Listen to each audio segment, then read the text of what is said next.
Good morning, everyone. Welcome. My name is Menachem Creditor. It's my honor to serve as scholar in residence and rabbi for UJA Federation of New York. We bring you Torah and music, blessing, and community every weekday. We've been doing so since March 18th, 2020. Today it is February 5th, 2026. Almost 6 straight years of Torah every single weekday morning. It's beautiful to see you, Susie and Lydia, Jonathan, Neil, and Penny. Penny, thank you. It's broadcast 1485. Barbara and Deborah, Scott and Kim, nice to see you, my friends. Linda and Peter. Peter, sending you love and a mazel tov. The date for your Beit Din is April 23rd. You have been a brother for a very long time, and that makes it official. Please, the next 2.5 months should not just be so exciting, they should be an obvious affirmation of who you are. Cell by cell, soul to soul, mazel tov to you. Keep us informed. We're so excited for you. Joyce and Eileen, Jacqueline, good to see you. Rosa, nice to see you live with us. What a gift. Ashley and Arlene, George and Natalia, Jack, Nicholas, good to see you. Nicholas, I don't know if I've seen you before. You're coming to us from Lafayette, Louisiana. Welcome, welcome. Patricia and Karen, good morning. Barry and Linda and Dave, good morning, friends. It's good to see all of you. Cecile, hi. Let's take a breath, everybody. We're going to sing a bracha, learn some Torah. Here we go.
So, good morning, everyone. It's good to see you. Deborah, you're sharing that today is your mother's 20th yahrzeit. May her memory be for a blessing. Thank you for sharing that with us. Today's Torah is in her honor and yours. Also, friends, oh, look, Arlene, your niece gave birth to a beautiful baby girl yesterday. Your sister and you are grandmothers. Mazel tov. What a sweet thing to share. Torah is also in honor of your family and Peter and everybody. Today's Torah is shared. I also want to share just a quick update in terms of timing. As I've shared before on our broadcast, I'm headed to Australia. I'm looking at Kim and saying thank you for supporting my journey there. You and Alan are making possible some very important family healing moments for me personally. So thank you for that. We are going to have the broadcast between now and please God forever. But because of the way the travel works, which is extensive to Australia, there will be changes in our schedule for broadcasts. I'll let you all know what those changes are next week, but letting you know that there will be some disruption for the first time in 6 years.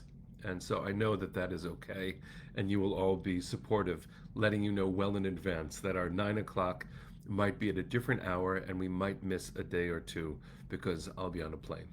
So that's okay. Thank you, everybody, for making this a real community where each of us receives support and love, including me. Let's talk Torah. Parshat Yitro is a very, very special Torah portion for many reasons, some of which we've shared this week already. But let me look at one specific verse. This verse, chapter 19, verse 17. I'll read in the Hebrew, and then I'll read in the English, and I'll ask you to think about what the words mean as I do that. ויוצא משה את העם לקראת האלוהים מן המחנה, ויתייצבו בתחתית ההר. Again, Exodus 19:17.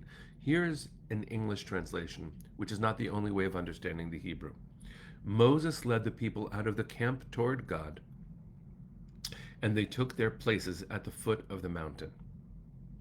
I want to say that again. Let each part of this in. Moses led the people out of the camp toward God. Interesting. And they took their places at the foot of the mountain. So here are the things that we can derive from what we call pshat, a contextual reading of the words. What are they saying? Moses led the people from the camp. So who's the leader? Moshe. Where were the people in the camp? He's leading them out of the camp. And likrat ha-Elohim. This is toward God, but likrat means also to greet, to encounter, to be near.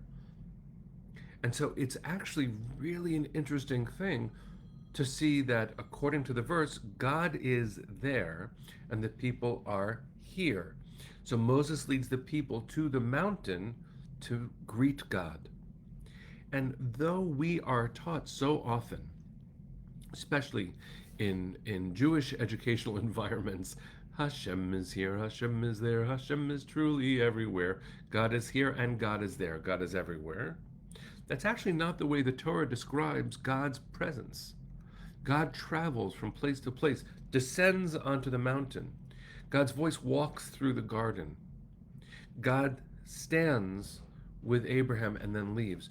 God covers Moses' eyes. God moves from place to place.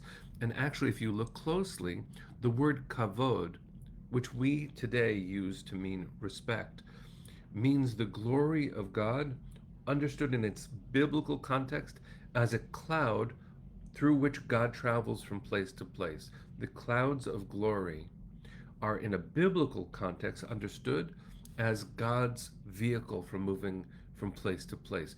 God does not have a human figure alone, though that does happen with God's feet in next week's Torah portion. I don't know what it means, but it's there. God's sitting on a throne, as happens in the book of Isaiah, chapter 6, and God somehow sitting above fiery, crackly angels in the first chapter of Ezekiel. I want to make this all very simple. We are taught often in Jewish educational settings that God is in all places, or as the great Hasidic Rebbe, the Kotzker, said, God is wherever you let God in. That's beautiful and spiritual, and I affirm it. The biblical context, however, suggests that God can be more present in one place than another, and in fact moves from place to place. So when in our verse, again, chapter 19, verse 17, Moses brings the Israelites from the camp to meet God at the mountain, it is right there in the text that God is there, so we go there too. That's beautiful.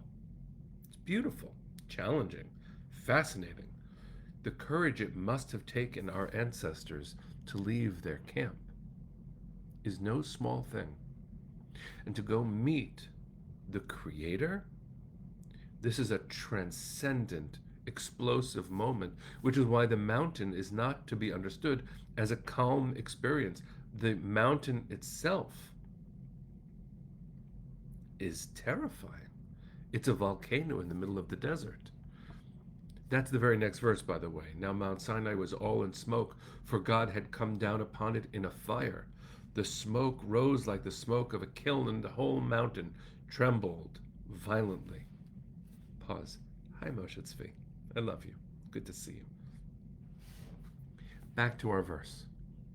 The second half of it is its own challenge and, in fact, an opportunity for us to do some imagining along with our ancestors, both biblical, rabbinic, and Kabbalistic. Because the second half of verse 17 says, "And they took their place at the foot of the mountain." What does this mean? Now, the Hebrew for foot of the mountain is betachtit hahar, and the tachat is the bottom. In fact, in modern Hebrew, tachat means tuchis. That's actually the way the word is pronounced in Yiddish. Tachat, tuchis, means your tush. So the people met God at the base of the mountain, but the word for base means bottom.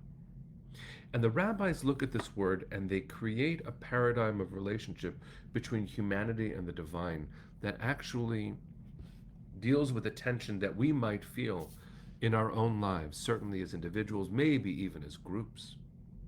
Because if the people are at the base of the mountain and Moses goes up, they are removed from the direct encounter, and the biblical text suggests that they needed that. They needed someone to intervene. It was too much.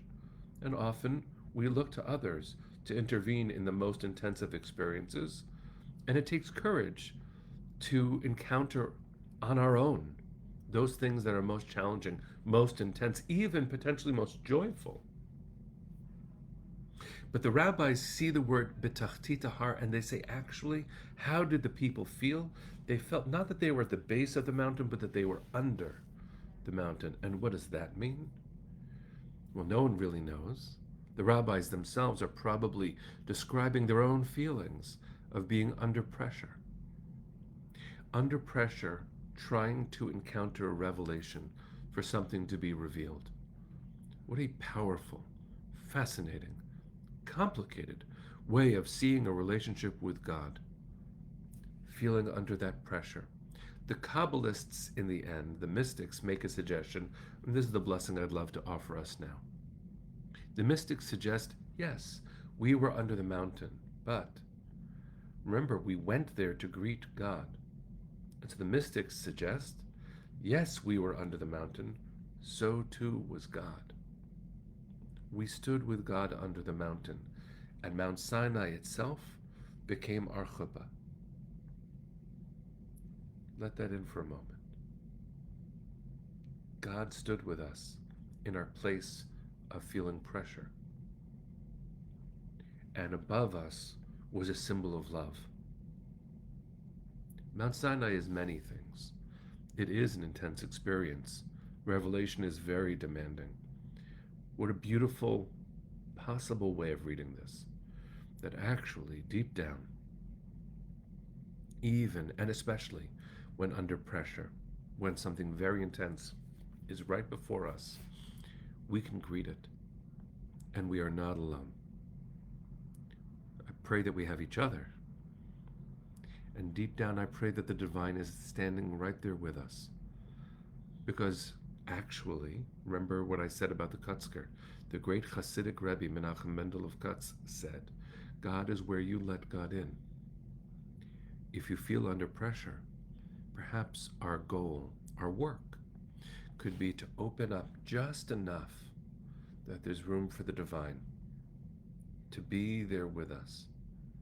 Because maybe we weren't alone at all. But if we don't open up, we might not know that.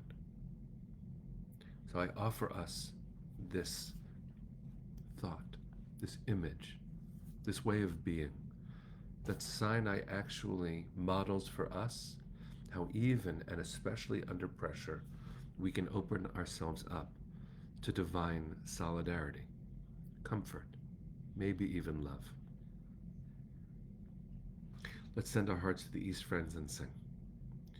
Kolon balevav pnima nefesh Yehudi homia ulefate mizrach kadima ayin letzion Sophia od lo avda tikvateinu התקווה בת שנות 2000 להיות עם חופשי בארצנו,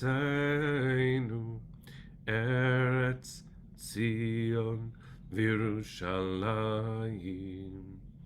להיות עם חופשי בארצנו, ארץ ציון וירושלים. Am Yisrael Chai. See you tomorrow, my friends.